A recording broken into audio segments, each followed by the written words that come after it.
The lightsaber is one of the most legendary weapons in cinema history. They've been a part of pop culture ever since Luke Skywalker ignited his father's blue laser sword on screen for the first time in 1977. Obi-Wan's description of the lightsaber as an elegant weapon for a more civilized age instantly immortalized it.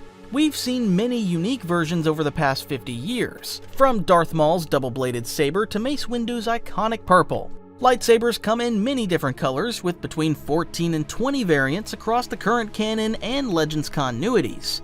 In the current canon, most lightsaber crystals are Khyber crystals from Ilum, but Legends throws up some fascinating alternatives. I'm pretty sure everyone watching this has dreamed of building their own lightsaber at least once, so let me help you choose the right crystal. Let's get started. Blue is the most common lightsaber color and the first that we see on screen in Episode 4. It was popularly associated with the Jedi Guardians, who exist in canon as we see in Star Wars Rebels. However, the Legends sourcebook, A Jedi Path, a manual for students of the Force, gives more context. It explains that the Jedi Guardians were one of the 3 popular schools of thought amongst the Jedi, and were considered the warriors of the Order. This text also says that many Guardians favored blue Khyber crystals because it was a sign of solidarity with their fellow knights. However, this wasn't a requirement. And there are also notable exceptions, including Eve Koth and Qui-Gon Jinn, who also fell into the Guardian class but carried green sabers. Blue stands in clear contrast to the blood red favored by most Sith and Dark Jedi, so it represents justice and their dedication to harmony in the living Force. Obi-Wan Kenobi, Anakin Skywalker, Ki-Adi-Mundi, Plo Koon, and Aayla Secura were just some of the many Jedi who built and wielded blue lightsabers. For many Star Wars fans, blue is the definitive Jedi lightsaber color, and the one that is easiest to understand. Most blue Khyber crystals came from Ilum's Crystal Cave, as we see in the Clone Wars series. Well, the General has been making additions to his collection for several years now, and if you're anything like me, you've probably imagined what it could be like to own a saber yourself. So that's why I started my own store called Stickman Sabers, with a singular goal in mind. Make sabers that look amazing, being inspired by iconic designs but specifically built to actually duel with. No worrying about babying them, just pick them up and go ham.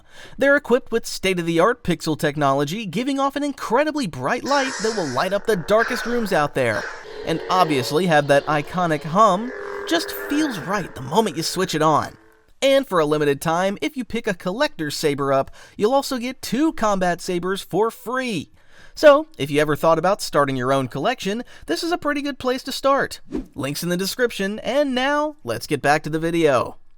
Red is the second lightsaber color that we see on screen, and is almost unanimously associated with evil in Star Wars. Darth Vader made the red lightsaber iconic as soon as he crossed blades with Obi-Wan Kenobi in A New Hope. The symbolic meaning behind the red lightsaber is very clear because it represents anger, aggression, malice, and hate. However, the origins of red lightsaber crystals are a polarizing subject with huge differences between canon and Legends. Both continuities agree that red crystals don't occur naturally, but that's where the similarities end. In the current canon, Darkside users create red crystals by bleeding the original color through their mental and emotional anguish. In the 2017 Darth Vader comic, the Sith Lord didn't yet have his red lightsaber. He hunted down an Order 66 survivor, Kirak Infila, and defeated him. After the duel, he took the fallen Jedi's blue Khyber crystal, pouring his hatred and anger into it. The process even showed him a vision where he could reject the path of darkness and return to the light. Obviously, this didn't happen, and he forced his domination over the crystal, corrupting it. However, this process can fail or be incomplete, as we see in The Force Awakens. Kylo Ren was deeply conflicted because he was torn between his love for his family and the seduction of the dark side. Like his grandfather, he tried to bleed the lightsaber crystal, but his indecision and inner conflict rendered the process incomplete. The Force Awakens visual guide explains that this reflected his emotional state and lack of control. This is why he has an unstable and crackling blade. However, Legends has a very different explanation for why red crystals exist. According to the Jedi Academy training manual, the Sith used synthetic red crystals since the days of the Sith Emperor Vitiate, over 5,000 years before the Battle of Yavin. Also, while we almost always associate red lightsabers with the Sith and the dark side, there are a few notable exceptions in Legends. Adigalia wielded a red blade with a rare red natural Khyber crystal during a mission on Yatith with Ethkoth in the 1998 Star Wars comic book series. Later, she used an azure blue saber during the Clone Wars, with the popular explanation being that she changed after the return of the Sith in The Phantom Menace. Meanwhile, Luke gifted Leia a red lightsaber in the Corellian Trilogy novel series, which she would eventually return to him. Unlike the evil Sith blades, this was a symbol of protection. Finally, Luke Skywalker used a red-bladed Shoto during the Nagai Toph War to combat the Dark Lady Lumia and her light whip in Legacy of the Force Exile. This is very controversial because some people think it's awesome, while other Star Wars fans believe that only Darkside users should ever wield red sabers. Green is the second most common lightsaber color amongst the Jedi Order. Typically, it's associated with the Jedi Consulars, one of the 3 distinct schools of thought in the Order. Consulars were noted for their diplomatic skills and always sought to use civil discourse and reason to end conflicts before they began. The Jedi Path reveals that they often carried green lightsabers as a symbol of their commitment to peace. Master Yoda and Luminara Unduli were 2 of the most notable green saber-wielding consulars of their era. Again, this wasn't mandatory. Shaak Ti was a member of the consular school but used a blue saber. Most green Khyber crystals came from Ilum, but there are some deviations throughout Star Wars lore. Luke Skywalker famously uses a green lightsaber for the first time on screen in Episode 6. In the former Legends continuity, he built his new lightsaber using an artificial crystal. We see in Shadows of the Empire that he traveled to Obi-Wan's old home on Tatooine, where he forged the crystal himself. This also featured in a deleted scene in Episode 6. In Young Jedi Knight's Lightsabers, Luke says, "One of the other crucial pieces is a focusing crystal. The most powerful and sought-after gems are rare Khyber crystals." However, though lightsabers are powerful weapons, their design is so flexible that practically any kind of crystal can be used. However, the current canon is much stricter about lightsaber crystal origins than Legends. That's why it retconned the origins of Luke's green saber. The 2020 Star Wars comic book series shows that first Luke carried a yellow saber before damaging it. Then he traveled to Christophsis, where he met a Khyber crystal expert, Dr. Quata, who gave him a clear and unbonded crystal that became green when he used it. This gave Luke's lightsaber a more spiritual, Force-connected origin. Which storyline do you prefer? Don't forget that there is a real-world reason for the existence of green lightsabers. Luke's saber was originally meant to be blue, but George Lucas changed it when filming in Arizona. It was too difficult to see the color during the Sarlacc pit sequence. Otherwise, we might have only had the classic blue and red. Little did Lucas realize he was opening the door to over a dozen other colors. Now we're moving away from the mainstream into more niche lightsaber colors. Almost none are as unique as the only black lightsaber in canon, the Darksaber.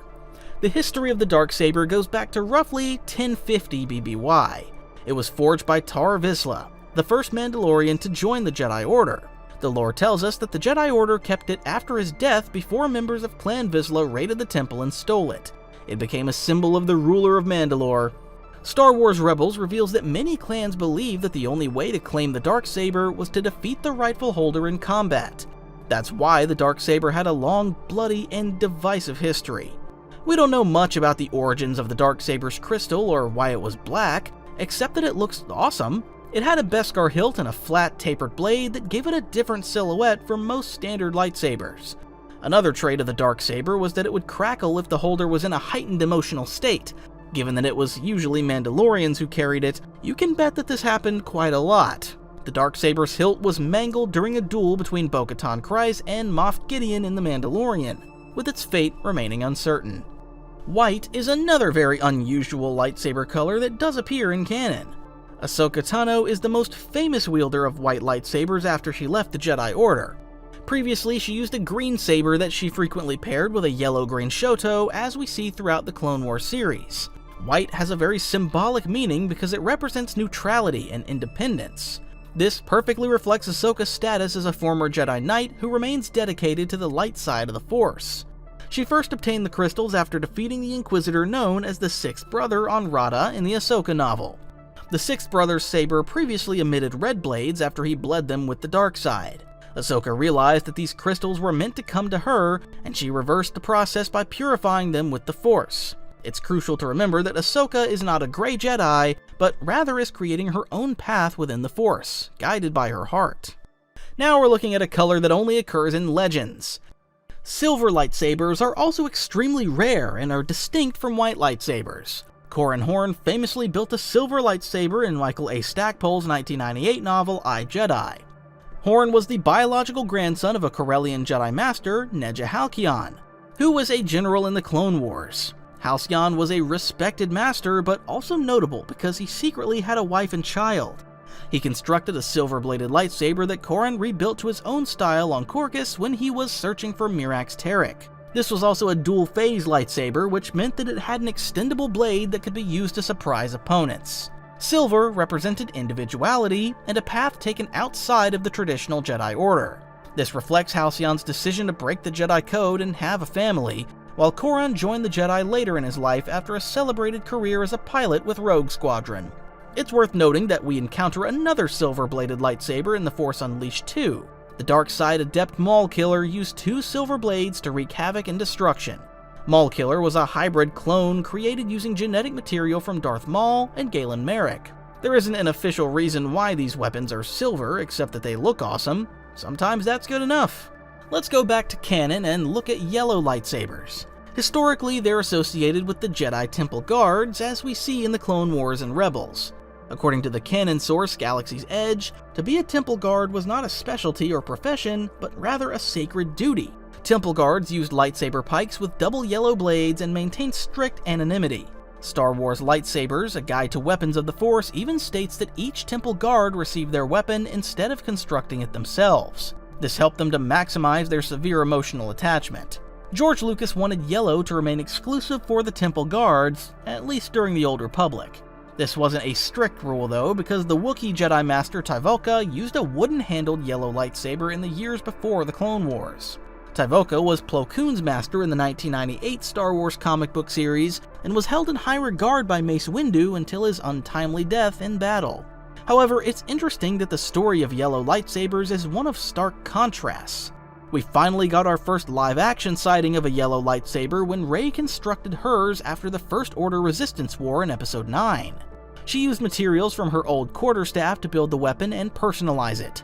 Rey literally flirts with the dark side throughout the sequel trilogy and redefines the traditional definitions of a Jedi. Yellow is an interesting choice of color for Rey because her temperament is so different from the stoical Temple Guards. Similarly, in the novel Dark Disciple, Asajj Ventress used a yellow lightsaber after joining Quinlan Vos during the post-Republic era. This highlighted her departure from the Sith and represented her new role as a bounty hunter. There's a strong suggestion in canon that yellow evolved to represent independence and continued survival. Bastila Shan had one of the most famous examples of a yellow-bladed lightsaber in Knights of the Old Republic. She used a single-bladed saber when she led a Jedi strike team to capture Darth Revan before swapping it for a double-bladed lightsaber. In Legends, this symbolized her status as a Jedi Sentinel, the third distinct school of Jedi thought. According to the Jedi Path, Sentinels benefited from the skills of Guardians and Consulars while developing more non-Force-related skills. This manual also claims that most Jedi Sentinels had yellow lightsabers, although they rarely ignited them. It states that many Sentinels resided at the Jedi Temple, where their technical skills made them very useful. Obviously, this doesn't hold up in the canon continuity, because we rarely see yellow sabers on screen. A glance at the stadium battle on Geonosis will tell you that. Later in Legends, Luke Skywalker would consider Kyle Katarn and Cam Solusar as excellent examples of the Sentinel class. Next, we have one of the most curious lightsaber colors that we see in a live-action Star Wars series. Fallen Jedi Baylan Skoll and his apprentice Shin Hati wield orange-red lightsabers in the Ahsoka TV series. This is one of the few lightsaber colors with a clear intention behind it. Showrunner Dave Filoni told Screen Rant that the color choice was deliberately ambiguous. Basically, Filoni remembered watching the original trilogy as a kid when special effects weren't as sharp as they are now. There were times when Darth Vader's lightsaber appeared to fluctuate from red to orange. This inspired him to give Skoll and Hati orange-red lightsabers to show that they weren't pure evil or totally in tune with the dark side. It leaves viewers wondering about their allegiances, which is a clever bit of storytelling. However, there are a few mysteries about this color. StarWars.com explains that Skoll built his lightsaber when he was a student in the Jedi Order, but we don't know how Hati came across red-orange crystals. Remember, in canon, the only way to achieve red crystals is to bleed them. This is only speculation, but it's possible they attempted to bleed their original crystals but failed because they're not true Darksiders. Perhaps future seasons of Ahsoka will clear this mystery up. Give me your best theories in the comments. The purple lightsaber is one of the coolest in canon. Everybody knows the out-of-universe reason why it exists. Mace Windu actor Samuel L. Jackson wanted to stand out in the arena battle scene because he didn't think anybody would be able to see him amidst all the green and blue sabers. So George Lucas agreed to create a special purple lightsaber just for him. Obviously, this is Star Wars, and there must be an in-universe backstory for everybody and everything from the mouse droids on the Death Star to the Wookiee owner of the Mos Eisley Cantina. The Star Wars databank says that the purple plasma blade was a warning to opponents that Windu was ready to fight. However, there is more to it than this.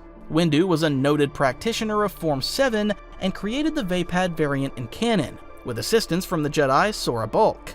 Form 7 is notorious for being the most aggressive lightsaber style and was extremely controversial amidst the Jedi because it frequently exposed users to the dark side.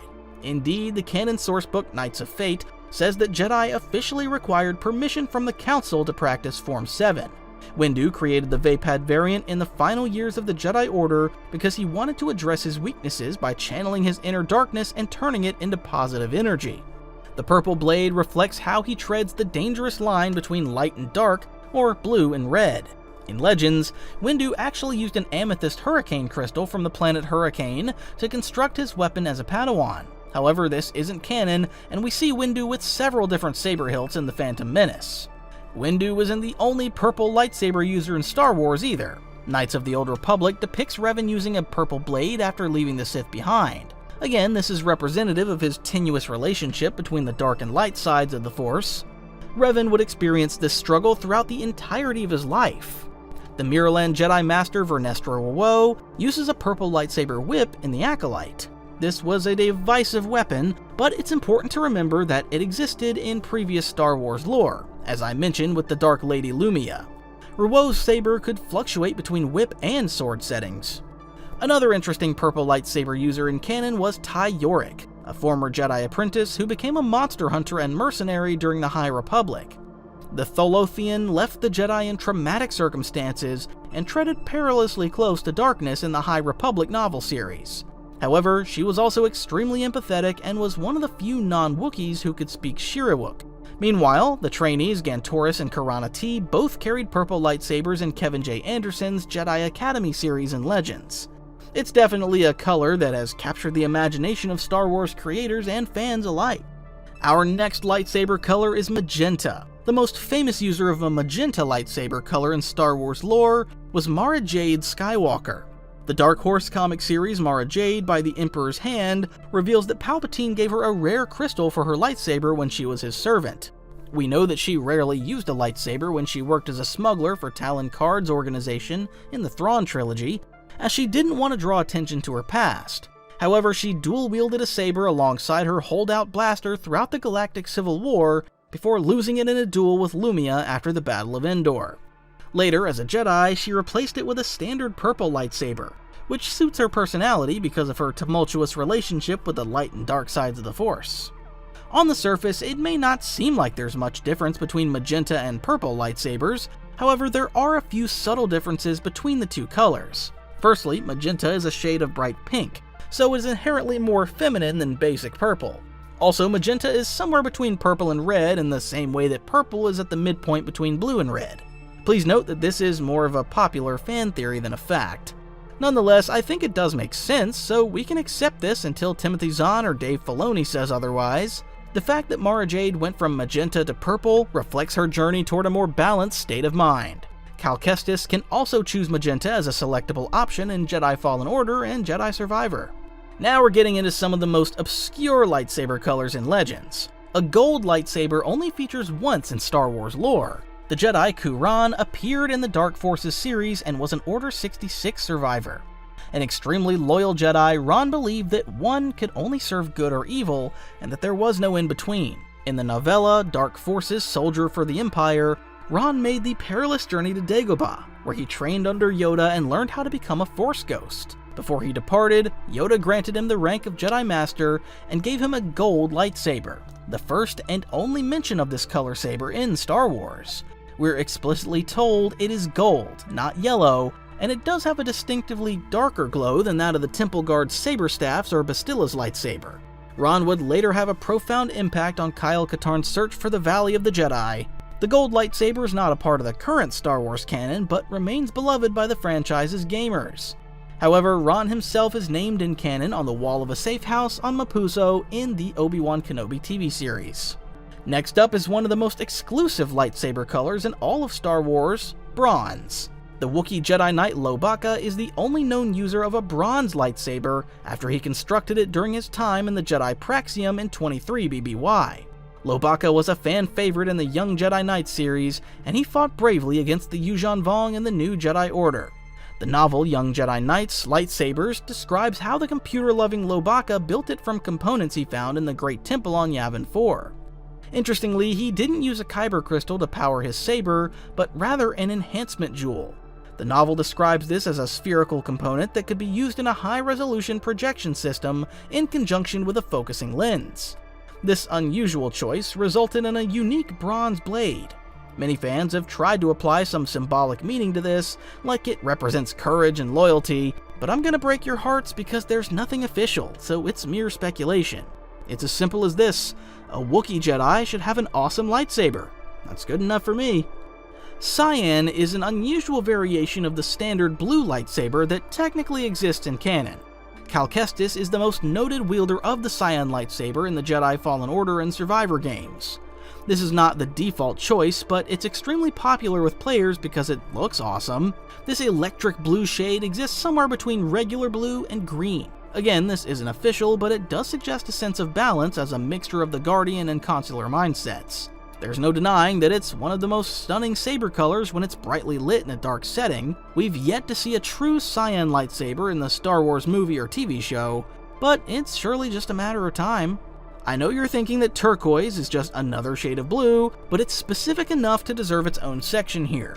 The Hapan Jedi Knight Tenel Kajo constructed a lightsaber using rare rainbow gems from the planet Galanor, making it one of the most expensive lightsabers in Legends. The Young Jedi Knight series reveals that she carved the handle from a Rancor tooth. The saber produced an unusual, vibrant turquoise blade that we see on the cover art of the novel Legacy of the Force Tempest. There are some inconsistencies regarding this saber, with some sources describing it as green. It's easy to see why most fans prefer to think of it as turquoise, though, because it's more special. This was actually Tenel Ka's second attempt at building a lightsaber. In the Young Jedi Knight series, she rushed the process of constructing her first, which emitted a gray-white blade. This had the unfortunate effect of exploding during her first sparring match and lopping her arm off at the elbow. We've finally reached our last lightsaber color, the Rainbow Saber. Okay, technically this never actually exists in canon or Legends, but that doesn't stop it from popping up in Star Wars media. The closest we get to a rainbow lightsaber in canon is in the Jedi Fallen Order and Survivor games. Players can unlock a party crystal that cycles through different colors as they swing the blade or strike the enemy. However, this is just a game mode and not an actual canon weapon. If we jump to Legends, a news report by the Galaxy Feed periodical claimed that miners on Ilum described the construction of a rainbow lightsaber as possible. I don't think it's going to happen anytime soon, and it's probably just as well. What color lightsaber would you like to see next in Star Wars? Oh, and again, for a limited time, every Stickman saber purchase comes with 2 additional combat sabers, so you're more than ready for your own duels. If that sounds like something you'd want to look into, the link's in the description.